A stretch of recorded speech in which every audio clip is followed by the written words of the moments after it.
The Tennis Gambling Podcast and the Sports Game Podcast Network is brought to you by Underdog Fantasy. Play Underdog Pick'em for a chance to win 100 times your money. Promo code SGPN at UnderdogFantasy.com for a 100% deposit match. We're also brought to you by Hall of Fame Bets, sports fan research platform for parlays, player props, and game lines. Download the Hall of Fame Bets app or visit HOPebets.com. Use code SGPN to get 50% off your first month and start making smarter bets today. We're also brought to you by the NASCAR Gambling Podcast. Enter their free Daytona 500 contest for a chance to win $100 cash and a $100 SGPN gift card at sportscampodcast.com/Daytona. And welcome, everybody, to the Tennis Gambling Podcast here on the Sports Game Podcast Network. It is currently Thursday night, late Thursday night, February 15th. Number host always, Scott Reichel, once again going solo for this pod. Should be a fun bit of a short episode, though, because we do have to preview the quarterfinals in Buenos Aires and in Rotterdam. But that also leads to a brief point I want to make, which is a PSA. I do think that it makes a lot more sense moving forward to potentially skip Del Rey, especially based on the time difference between the matches in Buenos Aires and the time differences in Rotterdam compared to Del Rey, because, for example, Del Rey is still going on. Estiafo is currently in a battle against Albert. So because of that, I think it makes more sense to potentially bypass it, because by the time they'd end up posting the quarterfinal lines, all of them for Del Rey, it'd be like 2, 3 in the morning, and the matches at Rotterdam start pretty early. So because of that, we are going to temporarily skip Rotterdam. We're going to temporarily skip Del Rey, and instead we are going to focus on Rotterdam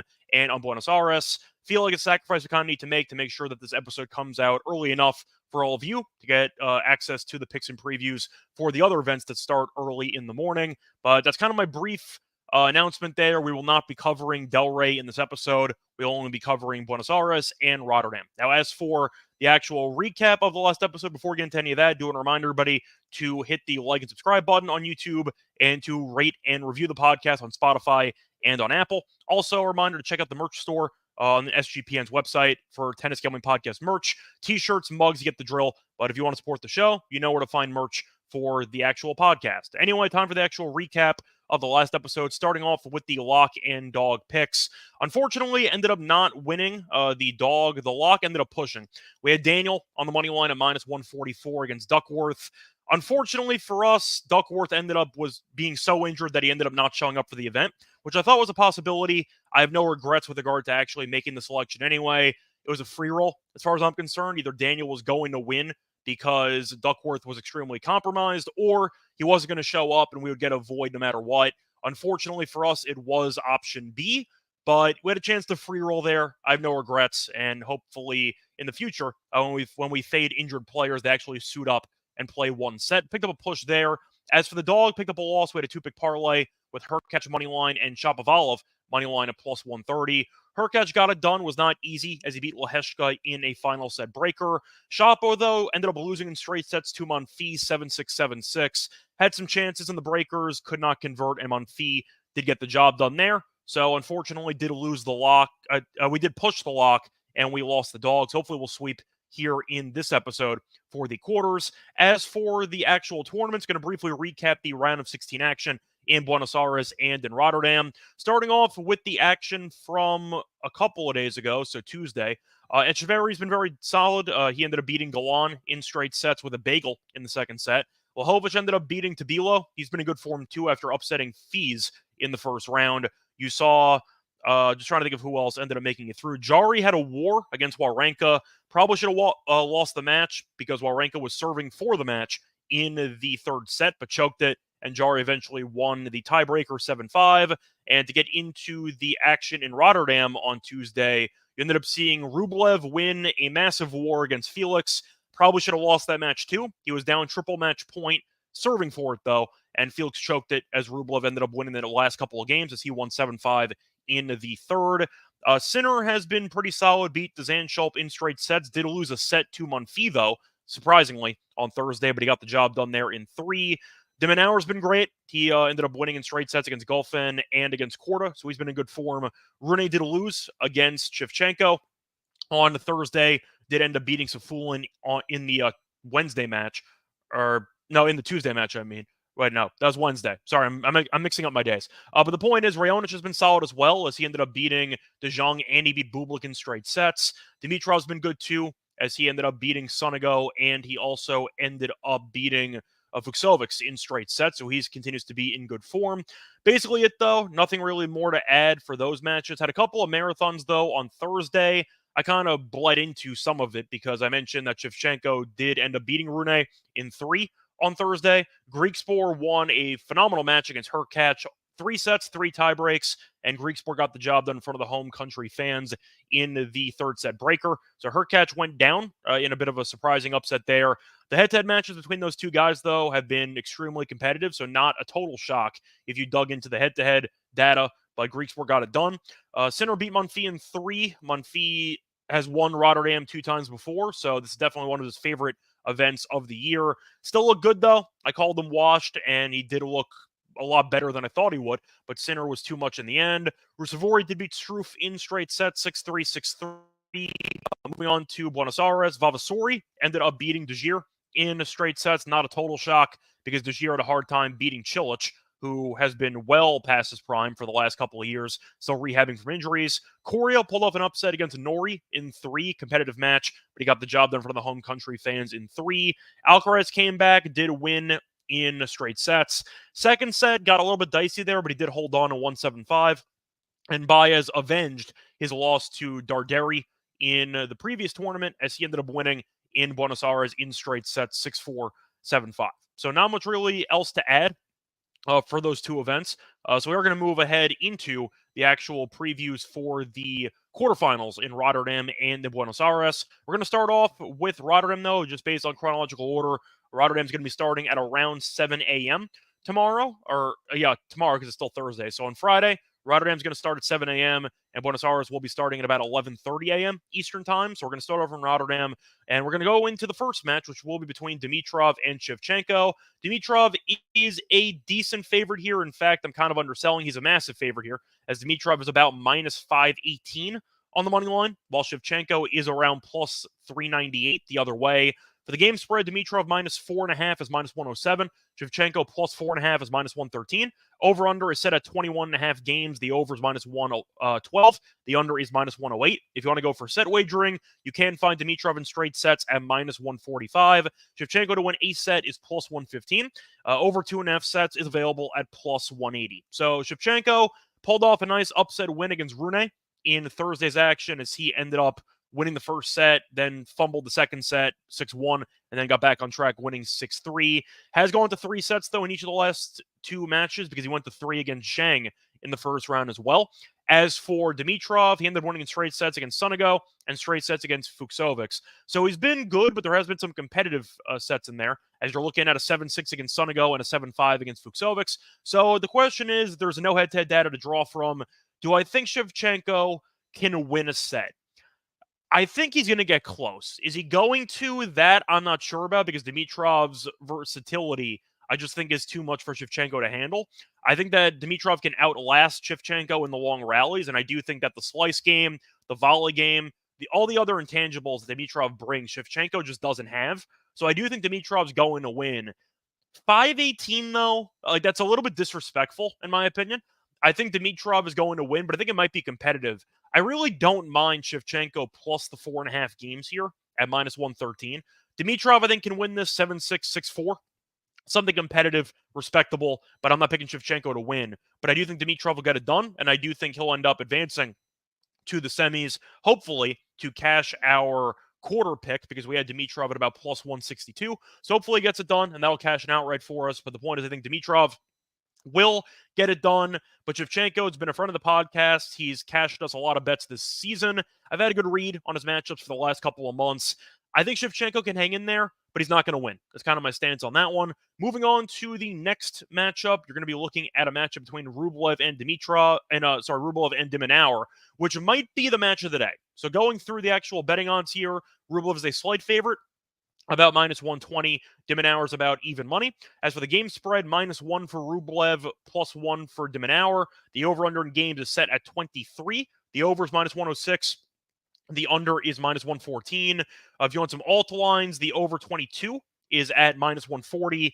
Under 22 is plus 110. If you want the set wagering, you can find the over 2.5 sets at about plus 120, plus 125. If you want the set wagering in terms of the 2 zeros, I keep doing that. De Minaur to win in straight sets is plus 250, and Rublev to win in straight sets is plus 200. Now, this head-to-head has been a serious war, and if you want to treat it like a basketball series, this is Game 7, because each player has won 3 of the 6 career head-to-head meetings, and they've all been very, very long. So they faced off in the Australian Open this past year, and Rublev did win in 5. Faced off in Paris in last year's matchup. Rublev ended up winning that one in 3. Faced off in Rotterdam last year, and you saw de Minaur win in straight sets.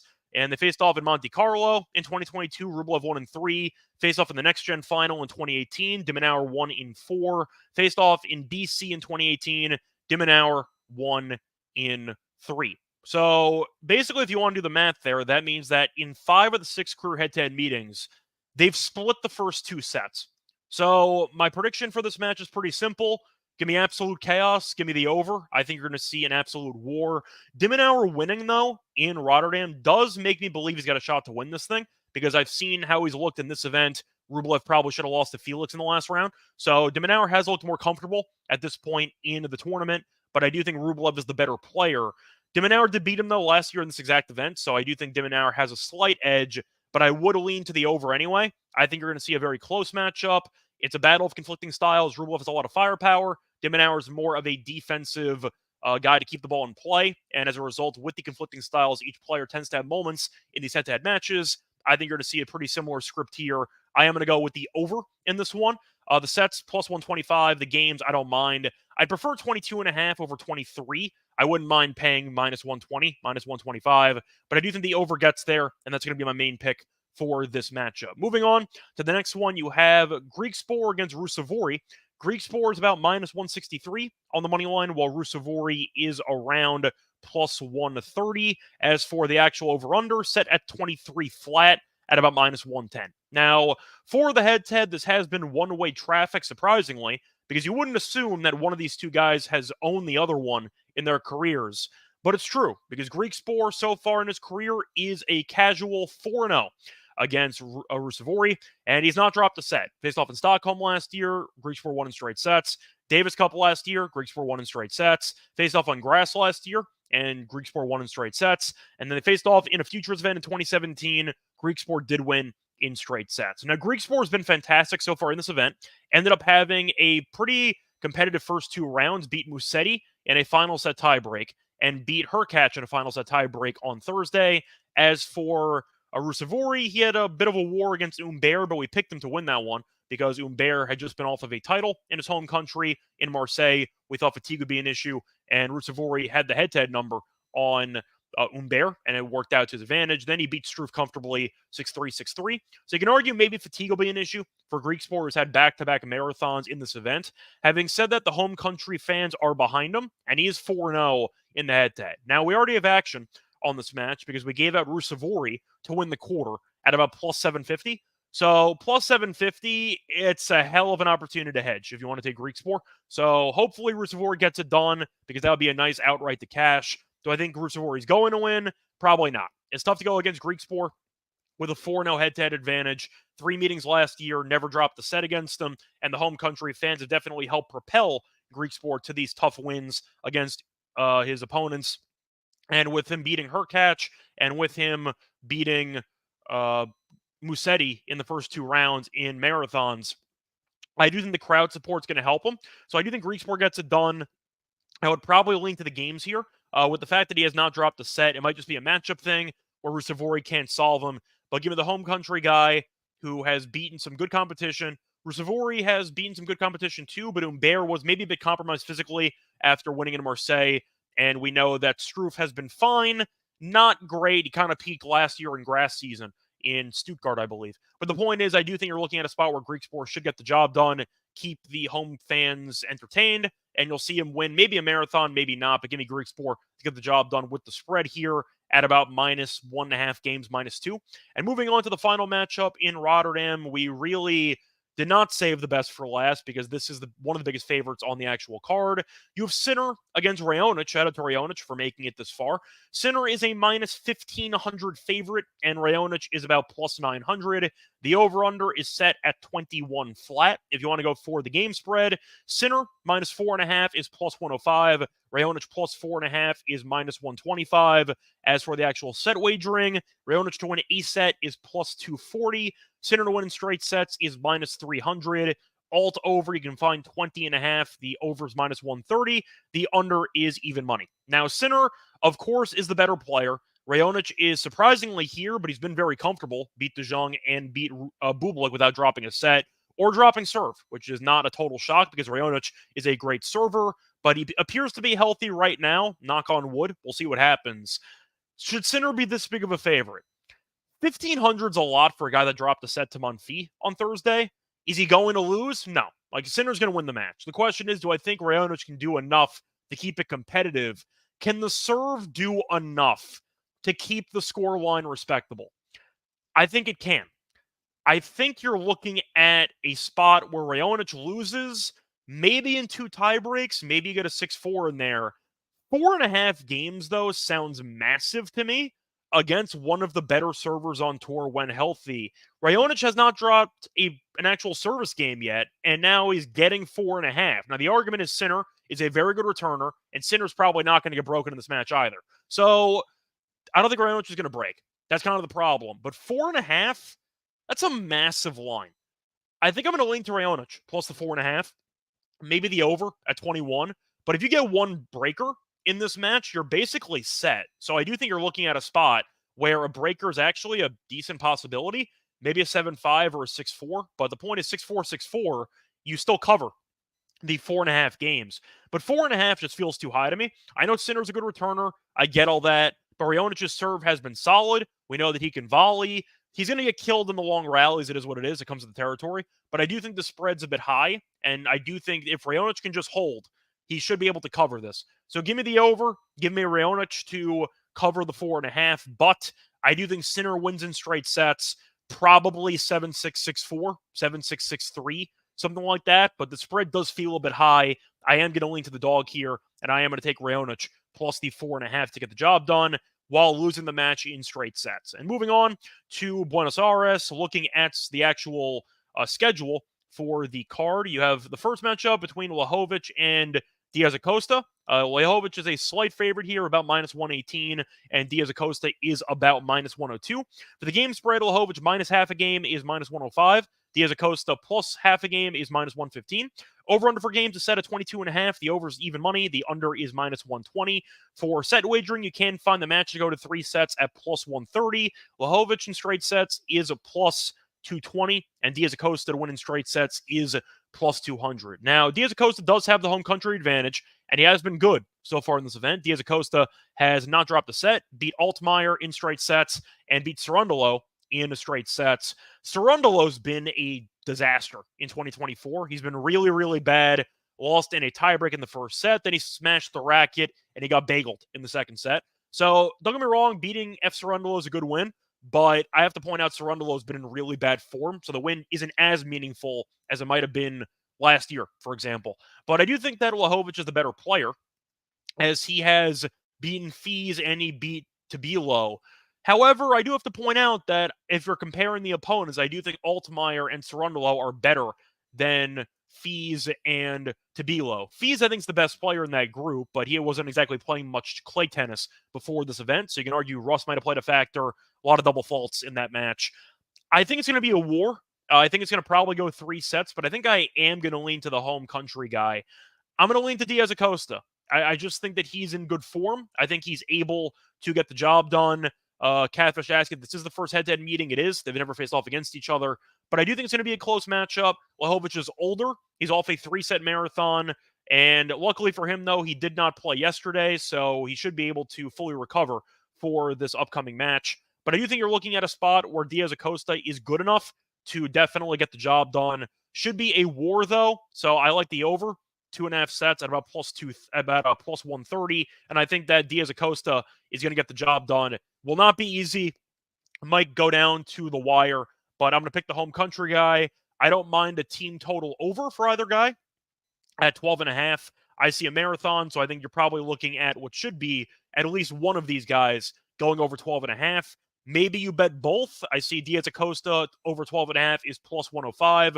Vlahovic over 12.5 is minus 105. I personally think at least one of them go over, maybe both, but I see a close match. Give me Diaz Acosta, though, in the coin flip at minus 102 in front of his home country fans. Moving on to the next matchup, you have a matchup between Baez and Coria. As you have Baez about a minus 225 favorite, Coria's about plus 175. As for the over-under, you can find that at 21.5. Basically minus 130. You can find 22.5 at about minus 110. Either way. Now, the head-to-head has been very close between these two. Faced off 2 times on clay in the past. In fact, it was last year. And they split both meetings. Each meeting went to 3 sets. Faced off in the Cordoba final. Baez won in 3. Faced off in Bastad. And Coria did win in 3 with a final set tiebreaker to boot. Now, Baez has looked good so far in this event.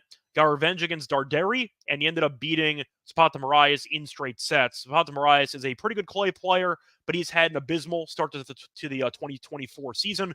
So kind of a similar story, not exactly to Cerundolo, but you get the point where the guy is not exactly in great form. So the win might not mean as much based on what the name brand usually brings. But as for Coria, he's been very solid. Beat Offner in 3 sets. Probably should have lost the match. Offner was serving for the match and choked it. And he beat Nori, good win there, defending runner-up in 3 sets in the matchup on Thursday. So, simply put, give me the over in this one. I think based on the head-to-head history and based on the different styles, Coria, not exactly a lot of firepower. He's a pretty standard rallier, going to keep the ball in play, not going to beat himself, and Baez is going to go for powerful shots, which might result in a lot of unforced errors, but the head-to-head is tied 1-1. Both meetings went to 3 sets. Both players have home country fans, so it's going to be a wash with the crowd. Give me a very competitive match. Might go 3. Give me history to repeat itself again at about plus... I'll take the over 21.5 at minus 130. You can probably find the over 2.5 sets at about plus 120, plus 130. I don't mind that either. Give me a competitive match here. The value, though, I do think is on Coria, just based on the price. Baez 225 feels a little bit steep to me. I think he's probably going to win, but that's a pretty large number. I'll lean to Coria plus the games, and I'll lean to Coria and Baez over the total in this one. Moving on to the next matchup, you have a matchup between Alcaraz and Vavasori. To be honest, I'm not really going to waste anybody's time on this one. Alcaraz is minus 2,000. Vavasori is plus 1,240. Over-under for games is set at 18.5. In other words, do I think Vavasori gets his ass kicked? I don't know, because he's been in decent form, but Alcaraz played his first clay match in a while against a pretty good clay player with Ugo, and he looked really good. He probably should have won it comfortably. Then the second set got dicey because Alcaraz got broken while serving for the match. But Ugo Carabelli was in good form, went to qualifying, did not drop a set, actually, leading into... he dropped a set to Delian, but he had just come off of a clay title in the Challenger circuit, beat Munar, beat Delian, beat Varius. 3 pretty good clay players in either the main draw or qualifying. And then Alcaraz was absolutely burying him for the majority of that match before it got a little bit dicey and he got broken while serving for the match at 5-4. I think Alcaraz probably kills him, just simply put. I'm not going to spend much time on this. You can argue maybe if you want to go for an over at 18.5 and you just hope the Vavasori can find a way to get the job done. That's not going to be me. I think Alcaraz wins 6-3, 6-2. I think he probably actually sends this match under. But Alcaraz finally got a clay match under his belt. He's going to win. Defending champion. He looks comfortable here. I think he beats Vavasori pretty easily. Give me Alcaraz with the under. I think he's going to mop the floor with this opponent. And moving on to the final match, you have a good one between Echeverry and Jarry. Echeverry's about minus 153 on the money line. Jarry's about plus 133. Over-under in games is set at 23 flat. At minus 120 on the over, the under is even money. If you want the set wagering, you can find over 2.5 sets at about plus 120, plus 125. If you want Jarry to win in straight sets, you can find that at plus 250. And Echeverry to win in straight sets is in the high 100s, about 170, give or take, 175. Now, looking at the actual matchup, it's a pretty fun one because both players are pretty good on clay, but you're looking at the head-to-head, and Echeverry is 3-1 in the head-to-head, but these matches have been competitive. In fact, each of the last couple matches have gone the distance, so you might see another marathon breakout between these two. Wouldn't totally shock me. Now, Echeverry has looked more comfortable in this venue with the home country advantage, and he looked very sharp against Galan, looked very sharp as well in the first round against the likes of Baena, who ended up beating in straight sets. So Echeverry's been in good form. You're looking at Jari, who played his first clay match in a long, long time, and he almost lost to Wawrinka. He was in good form after beating Kachin in the first round, but Jari has had a pretty underwhelming start to his 2024 season. Going through it, he was pretty good in the United Cup. Chile lost anyway. Won a round in Adelaide, then lost to Leheshka. Not a lot of issues with that because Leheshka won the entire event. Then went to the Australian Open, ended up losing to Kaboli in the first round. Then went to the Davis Cup, lost to Buse, who was ranked in the hundreds. Like, that was a very embarrassing loss by him. I think he was minus 2,000 on that one. Beat Varius, though, and then ended up facing off against Wawrinka 1-3. So Jari is not exactly in great form. Echeverry is. I think Echeverry is the better player based on current form. Jari's the higher ranked player. I get it. But Echeverry's looked more comfortable, and he's played more clay matches this season. I think he's in line to win this, the 3-1 head-to-head. To go through the actual head-to-head meetings, though, which I alluded to a second ago, it has been a pretty competitive last couple of matches. Faced off in Jari's backyard in Santiago last year. Jari won the event. That was actually the title match, and Jari did win in 3 sets. Faced off in Mexico City on clay, and Echeverry did win that one in 2022 in 3 sets with a final set breaker. Faced off in Cordoba in 2022, Echeverry did win in 3. Point is, I expect to see a long match, a close match, but Echeverry's been sharper on clay, especially in this event this season, and he's been in better form than Jari so far this season. Give me the favorite. I am going to lean to the over. I am going to lean to Echeverry to get the job done. I don't mind Echeverry in 3. If you could find that, I think it might be a pretty long match. But give me Echeverry to find a way to get the job done in front of the home country fans en route to improving his head-to-head record to 4-1 against Jari. But that's going to wrap it up for the actual preview of the quarterfinal matches here in Buenos Aires and in Rotterdam.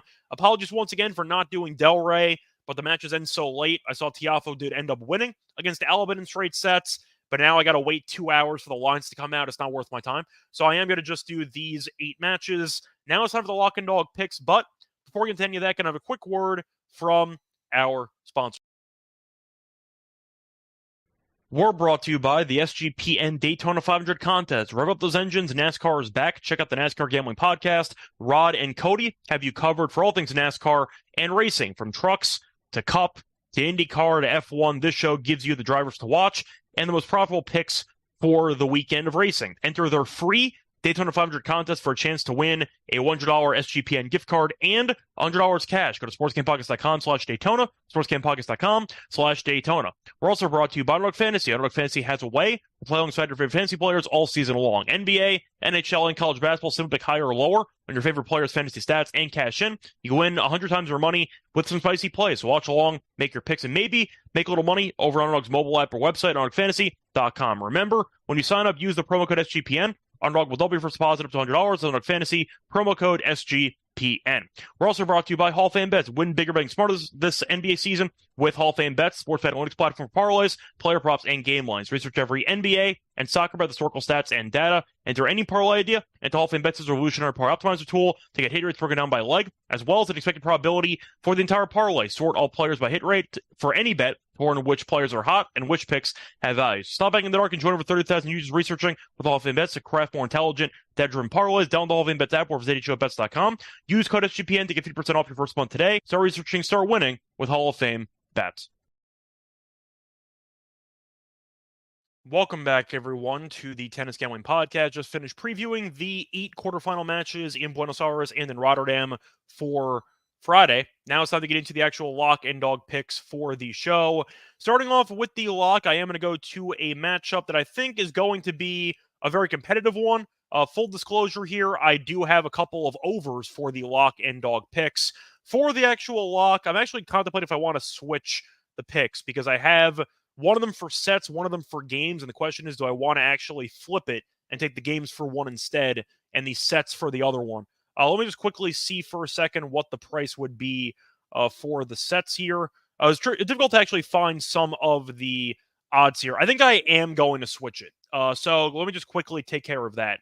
But for my lock, I am going to go to a matchup between de Minaur and Rublev, and I am going to go with the over in games at that one at 22.5 at -120. Simply put, you're looking at what should be a pretty competitive matchup between these two, as you've seen the head-to-head be a story of competitive matches between these two. And I think you're looking at what should be, once again, a very tough battle between the two of them. Now, if you want to look at the actual historical numbers between them, I mentioned before, this is game 7 between these two, with each player tied at 3-3 in the head-to-head. So to go through the actual stats there, you're looking at a 3-3 with each player winning a set out of the first 2 in 5 of the 6 head-to-head meetings. The one exception, coincidentally, was Rotterdam last year, but still, the point is anytime you have a head-to-head matchup where the actual money line price is about a pick'em, Rublev's around -115, -120. So the odds makers can't even split these two guys.